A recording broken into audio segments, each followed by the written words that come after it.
Hi, this is John Piper. I want to talk about my top 10 trading tips. I find I'm quite often asked to produce these, and each time I do it, it's different.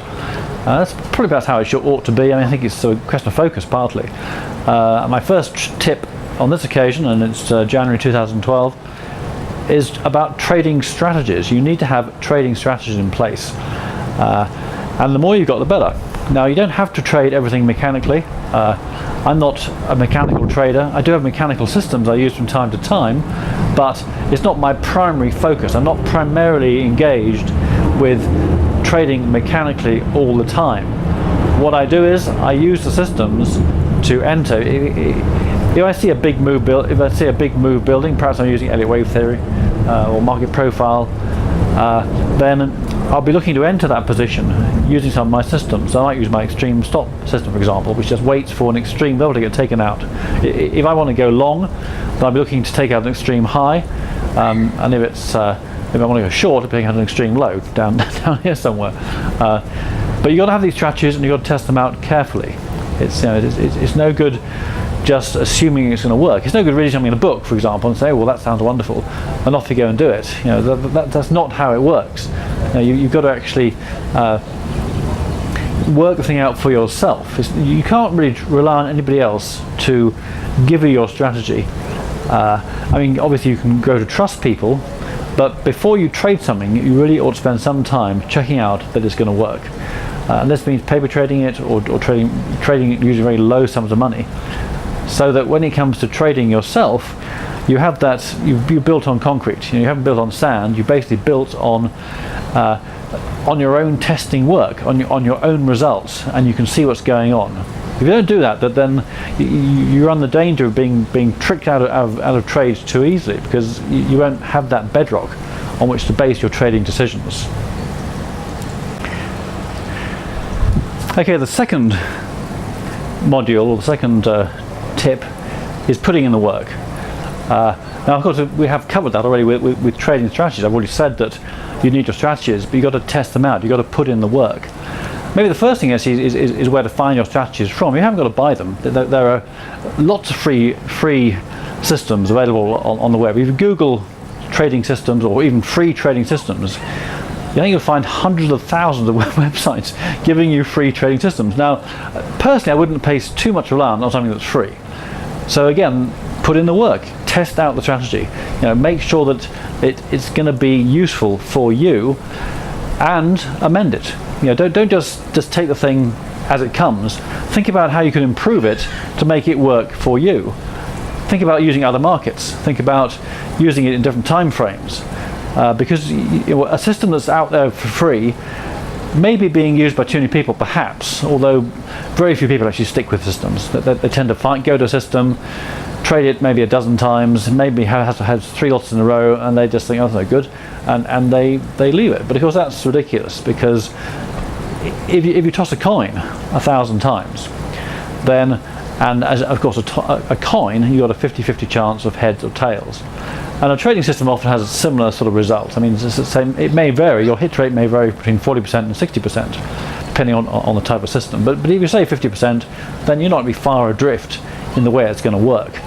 So, to an extent, your success rate with a system will be similar to tossing this coin. And you'll find that statistically, over 1,000 coin tosses, you'll have a string of 10 winners and a string of 10 losers. At least one, or maybe even 11.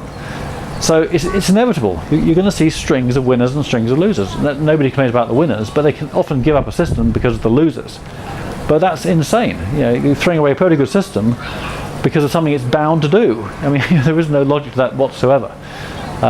So put in the work, do the research, and an hour a day, and within a month you're an expert. It's one of the things people don't realize, I think, that you don't need to know that much more than your average man to be an expert in a subject.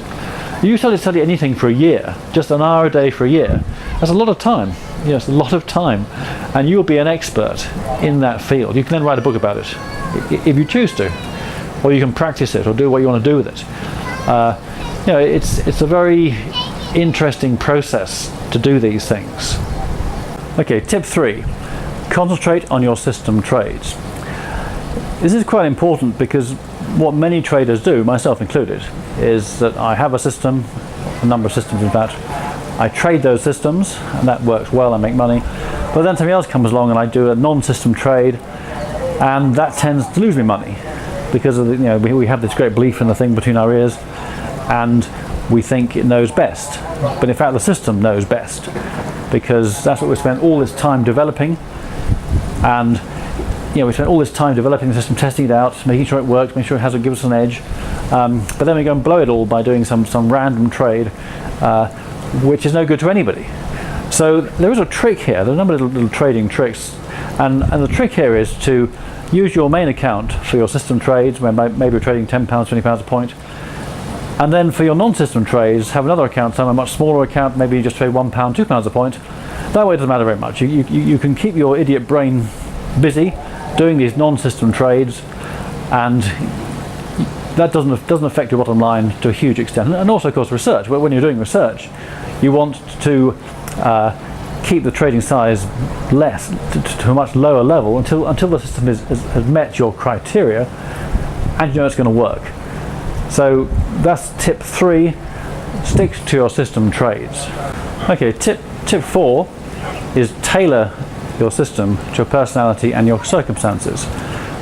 As an obvious example, if you have a full-time job, there's not much point developing a system which trades during the course of the day when you perhaps haven't got time to operate it. You may want to choose a system which allows you to select your trades in the evening, maybe spend 20 minutes just reviewing markets, placing positions after you've done that work.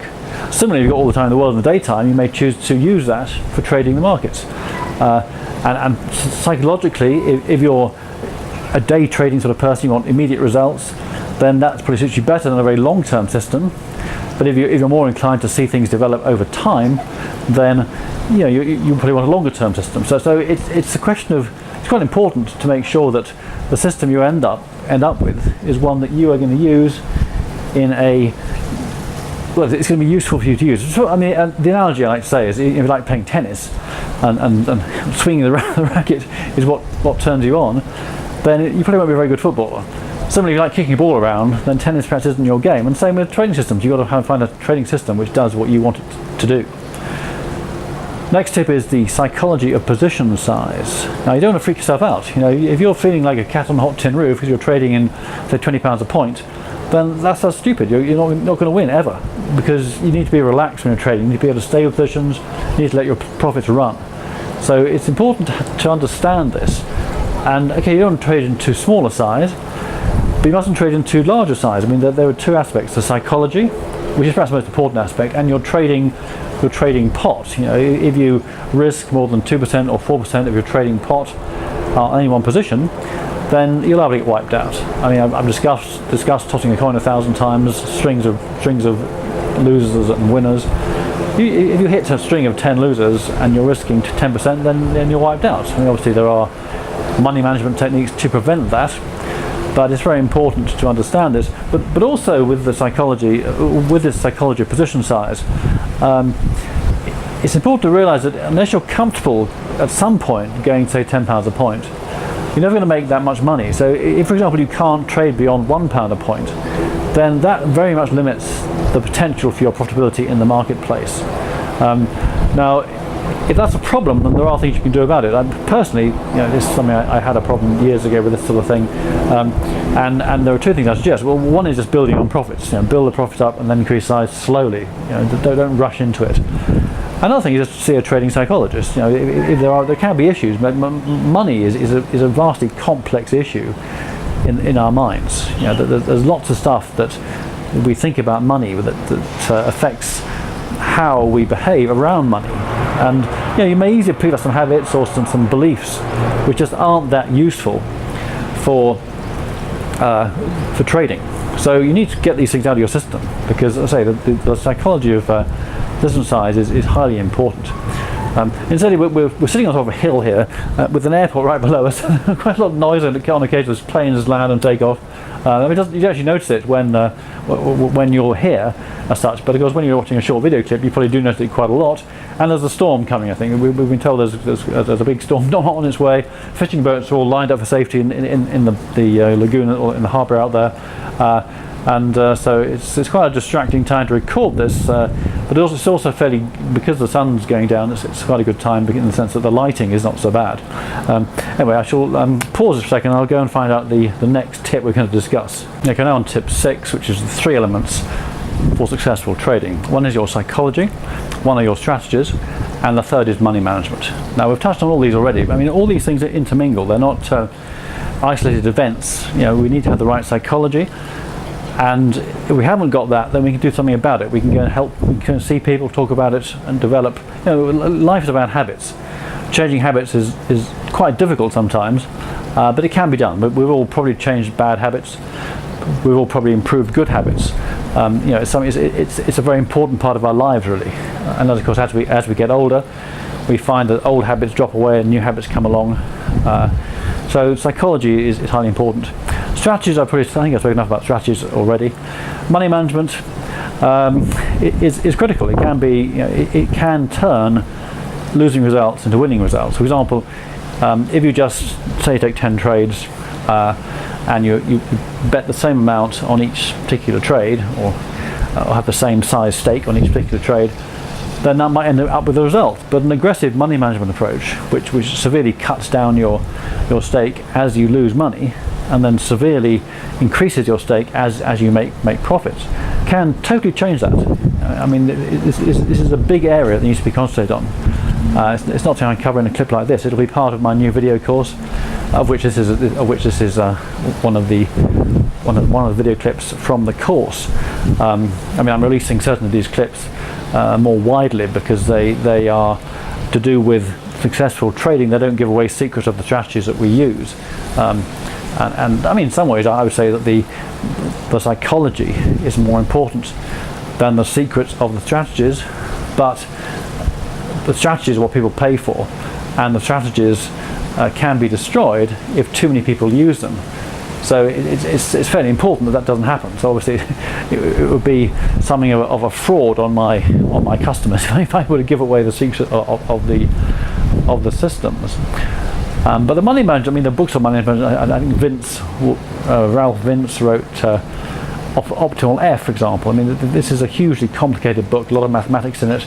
But if that's something you want to look at, then that would be perhaps a good place to start on how to aggressively increase the stakes you put on trades, and again cut back. I mean, certainly if you have a system with say a 70% hit rate, which of course the POM system has that sort of hit rate, then the strings can become vitally important, because we get a lot of good strings on that system.